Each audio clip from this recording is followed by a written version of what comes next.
집중해 만나는 축구 소식, 오늘은 두 가지 주제로 나눠서 한번 좀 살펴보겠습니다. 첫 번째는요, 해보지 박지성 앰버서더가 잉글랜드 현지에서 지도자 수업을 시작했다고 해서 많은 분들이 이러면 이제 감독 박지성 만날 수 있는 거예요?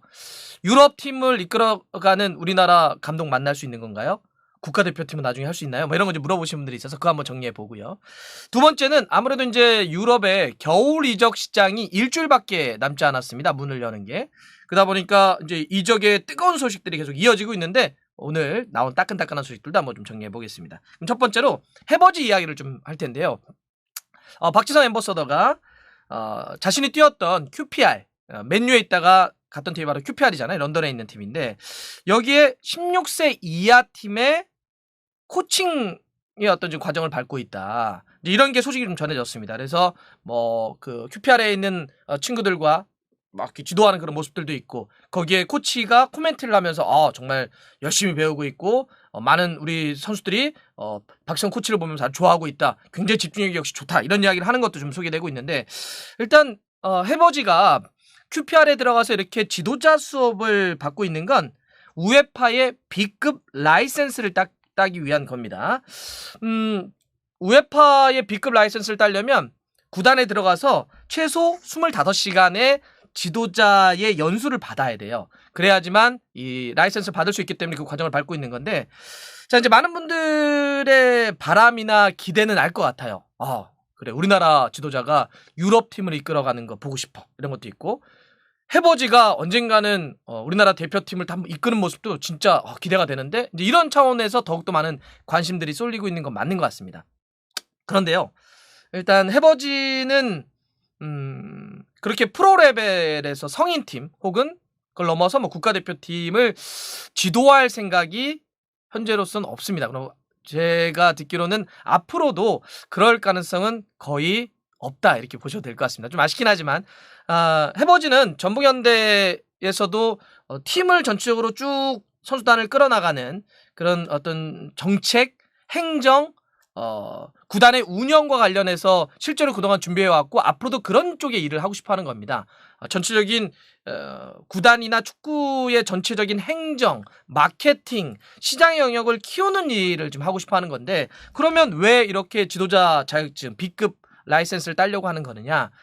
이제 아무래도 축구팀을 운영을 한다는 얘기는 경영적으로 운영을 하더라도 그 안에는 중요한 포지션을 차지하고 있는 게 바로 선수단. 선수단에서도 그러면 이 선수단이 어떻게 운영되느냐. 어린 친구들부터 성인 레벨까지 이렇게 쭉 연결되어 있는데 그럼 거기서 선수들을 키워나가는 코칭이라고 하는 건 이 구단의 운영에 있어서 굉장히 중요한 한 축이잖아요. 직접 자기가 코칭을 하지 않더라도 코칭을 이해를 해야지만 그래 팀이 이렇게 굴러가는구나 이런 걸 이해를 해야 더욱더 폭넓게 잘 구단을 경영할 수 있고 전체적인 협회나 연맹이나 이런 것도 행정을 해나갈 수 있기 때문에 그런 차원에서 알기 위한 라이센스 취득 과정이지 이 라이센스 지도자 자격증을 따서 이거로 정말 성인 레벨에서 내가 프로팀을 한번 운영해 보고 싶어 라고 하는 건 아닙니다. 그래서 이 정도로 이해해 주시면 되지 않을까. 해버지가 더 큰 꿈을 꾸는데 수많은 것들을 알고 싶어 해요. 피파가 있었던 그 코스를 밟았던 것도 거기서 뭐 관련한 법이라든지 재정이라든지 제도라든지 상당히 많은 다양한 공부들을 하고 있고 그런 것처럼 이번에 자격증을 따는 것도 그 축구팀의 운영이 굉장히 중요한 하나인 선수단 그중에 코칭을 좀 더 경험해보기 위해서 따는 것이다. 이렇게 이해해 주시면 좀 좋을 것 같습니다. 자 그럼 이제 두 번째 주제 이적에 대한 이야기인데요. 자 맨시티의 페란 토레스가 바르셀로나로 넘어가는 게 거의 확정적이다라고 하는 이제 보도들이 계속 나오고 있습니다. 뭐 BBC, 스카이 스포츠, 빅피셜 정도가 좀 나왔고 거의 유력하다. 뭐 많은 웬만한 이제 1티어 기자들도 좀 쓰고 있기 때문에 진짜 바르셀로나로 갈 것 같은데 합의했다 이런 기사까지도 BBC는 제목을 좀 뽑아놨습니다. 지금 나오고 있는 거는 기본 이적료 740억 정도의 옵션이 최대 한 134억 그리고 다 합치면 최대치로 한 900억 정도의 딜입니다. 옵션까지 다 최대치로 한다면 바르셀로나가 한 900억 정도를 주고 페란 토레스를 데려가려고 하는 것이죠. 사실 그 맨시티 입장에서는 괜찮은 장사죠. 지난해 발렌시아에서 데려왔잖아요. 그때 데려왔던 비용 대비하면 이번에 만약에 900억 최대치를 넘겨서 보낸다고 한다면 400억 이상의 수익을 벌어들이는 겁니다. 예. 이렇게 남는 장사가 어디 있어요. 그리고 지금 맨시티 입장에서도 지금 그 위치에 선수들이 좀 있잖아요. 물론 페란 토레스도 열심히 해왔지만 다른 대체할 수 있는 선수들이 있고, 사실 아주 급한 것은 또 약간 9번 스타일의 또 선수가 좀 필요하기 때문에 맨시티 입장에서도 이번 딜을 이런 식으로 좀 진행을 하려는 것 같고요. 바르셀로나 입장에서는 지금 난리잖아요. 사비 감독이 와서 구원자로서 바르셀로나를 다시 일으키려고는 하지만 뭐 라리가 현재 7위기도 하고 어려움들이 많습니다. 메시가 떠난 다음에 지금 상당히 좀 어려움들이 계속 좀 이어지고 있는데 좋은 선수를 좀 데려와서 사비에게 힘을 좀 실어주자. 그리고 반전의 분위기를 좀 만들자라고 하는 게 있습니다. 그러면 이제 페란 토레스를 해서 좀 점찍고 있는 것 같아요. 그런 의미에서 데려오자. 돈을 좀 쓰더라도. 또 하나는 이런 얘기를 하실 수가 있어요. 바르셀로나가 돈이 없어가지고 메시도 떠나보내고 다른 선수들 다 나갔는데 무슨 돈이 있어가지고 최대 900억까지 줄 수 있을까요? 이런 이제 이야기를 하시는 분들이 있는데, 이번에 바르셀로나가 다행히 은행에서 대출을 받아가지고 숨통이 좀 튀었다고 합니다. 그래서 그 돈으로 이번에 투자를 해서 그럼 좀 바르셀로나 살아야죠. 투자를 좀 해야 됩니다. 그래서 좀 데려오려고 한다 이런 거고요. 근데 이제 하나 걸리는 거는 좀 그 라리가의 셀러리 캡 제도가 있잖아요. 사실 그것 때문에 메시도 떠난 거니까 바르셀로나에 총 주어져 있는 게 한 이래저래 뭐 주급이나 다 쓸 수 있는 게 한 1,300억 정도가 된다고 해요. 그래서 이렇게 페란 토레스를 또 데려온다면 나머지 선수들의 좀 정리를 해야 이 셀러리 캡 안에 또 묶을 수가 있거든요. 아구에로가 일단 은퇴를 했기 때문에 거기서 약간 뭐 세이브가 될 수는 있겠지만 나머지 쿠티뉴, 움티티, 데스트 등 이런 선수들을 좀 정리를 해야지만 셀러리 캡을 또 채울 수가 있다. 그 안에서 움직일 수 있다. 이런 얘기를 하고 있습니다. 저는 근데 요 관련한 기사를 보면서 발렌시아는 정말 장사 못하는구나. 아까 뭐 맨시티는 돈이 그만큼 남았다고 했는데 결국 발렌시아는 훨씬 더 돈을 더 많이 받고 페란 토레스 혹은 마요르카를 이번에 이강인 선수는 그냥 FA로 이적료 없이 보내버렸잖아요. 이런 거 생각하면 참 이렇게 해가지고 맨시티는 900억에 넘길 수 있는 팀인데 참 발렌시아가 참 장사 못한다. 다시 한번 느꼈습니다.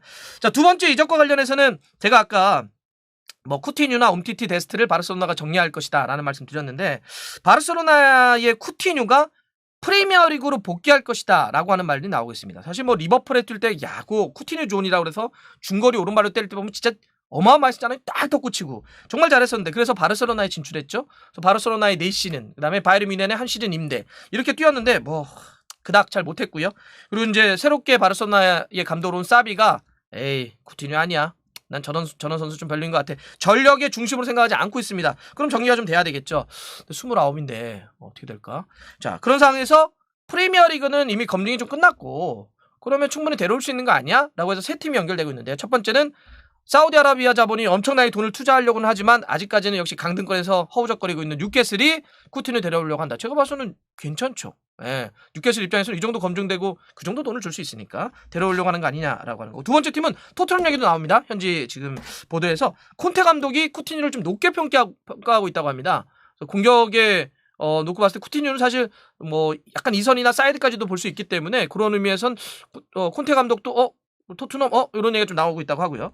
세 번째는 이미 에이전트, 그러니까 쿠티뉴 에이전트를 접촉했다라고 하는 말이 나오고 있는 에버튼도 쿠티뉴를 데려갈 그 대상 후보 중에 하나로 지금 나오고 있습니다. 자, 세 번째 이적설은 아약스의 25살 골키퍼 오나나입니다. 사실 오나나는 굉장히 뭐 기대가 많이 되고 잘하는 골키퍼인데 도핑 위반 징계를 받아가지고 정말 오랫동안 경기 못 뛰었고, 지난달이었죠.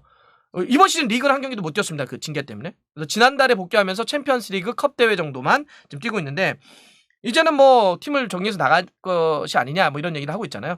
여러 팀들, 사실 오나나가 잘하니까 연결이 많이 됐었는데, 지금 로마노 기자 같은 경우는 내년 1월, 그러니까 이제 겨울 이적 시장 때 인터밀란으로 갈 가능성이 높다 이런 얘기를 좀 이야기를 하고 있습니다.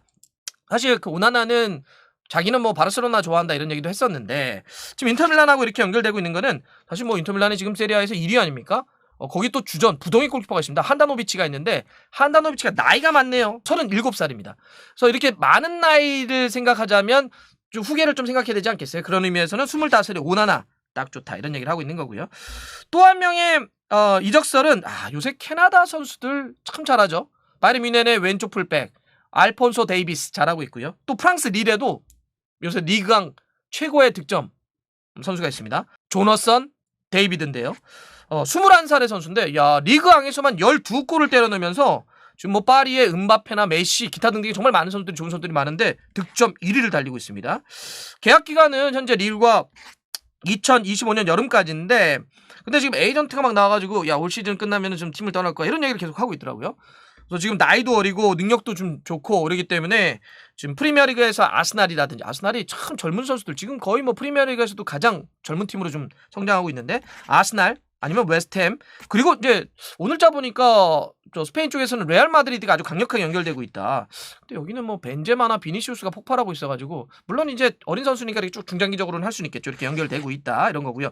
릴 얘기했으니까 마지막으로 요것만 한 말씀드리면 이 릴과 관련해서 이강인 선수가 최근에 아스지 그러니까 뭐 그냥 이상한 뭐 이렇게 찌라시는 아닙니다. 아스라고 하는 스페인의 아스에서 릴이 이강인을 지금 뭐 원하고 있다 이런 이야기를 좀 했습니다. 내용을 좀 살펴봤더니 거기에 뭐 아까 이제 조너선 데이비드에 얘기도 했지만 포지션이 겹치는 선수는 아니니까 거기에 공격형 미드필더를 누가 보냐면 릴이 23살에 이코네가 보고 있는데 이코네가 이탈리아 피오렌티나로의 이적설이 나오고 있어요. 그래서 이 선수가 떠나면 이선 쪽에 이강인을 데려가려고 하는 거 아니냐라고 하는 기사인데 근데 제가 봐서는 이거는 현실 가능성도 좀 낮고 전 만약에 하더라도 가는 게 그렇게 좋은 것 같지는 않아요. 일단 마요르카랑 올 시즌 앞두고 계약을 하면서 자유이적으로 하면서 4년 계약을 해놨고 지금 팀에서 굉장히 안정적으로 잘 뛰고 있잖아요. 이렇게 안정적으로 출전 기회를 보장받았던 적이 없어요. 그런 상태에서 지금 만약에 릴이라고 하는 새로운 도전을 시작한다? 물론 뭐 릴이 이제 챔피언스리그 나가고 뭐 이런 것 때문에 더 많은 도전이 되지 않겠냐고 하지만 지금은 그때 발렌시아 시절 때도 그랬지만 이강인 선수가 무슨 팀의 네임밸류라든지 아니면 어떤 국제무대에 나간다라고 하는 걸 너무 보는 것이 아니라 지금 나이라든지 여러 가지 커리어의 흐름을 놓고 봤을 때 꾸준하게 지속적으로 많이 뛰고 인정받고 자기 어떤 능력을 극대화시킬 수 있는 포지션을 감독으로부터 이야기해서 선택받고 이게 가장 좋습니다. 지금 마요르카에서 그런 선을 받고 있기 때문에 물론 좀 아쉬움은 있다고 하더라도 지금은 저는 변화를 선택하는 게 좋은 것 같지는 않아요. 지금 여기서 좀 더 뛰다가 그러다가 좀 더 이렇게 더 많은 것들이 채워지면 그때 훨씬 더 좋은 조건이나 좋은 오퍼를 받고 가도 늦지 않습니다. 예, 그렇기 때문에 서두를 필요 없어요. 뭐 릴 얘기 나왔는데 저는 뭐 그렇게 이게 그렇게 가능성도 높지 않을 뿐더러 그런 선택 그렇게 좋지 않을 것 같다. 그리고 이강인도 아마 선수도 그런 평가를 하지 않을까 선택을 하지 않을까 좀 생각을 해봅니다. 자 그러면 또 내일 또 정리하는 대로 해서 이렇게 이제 아무래도 이적 시장이 좀 확 열리기 때문에 많은 이야기들이 쏟아져 나올 것 같아요. 바로바로 정리해서 말씀드리겠습니다.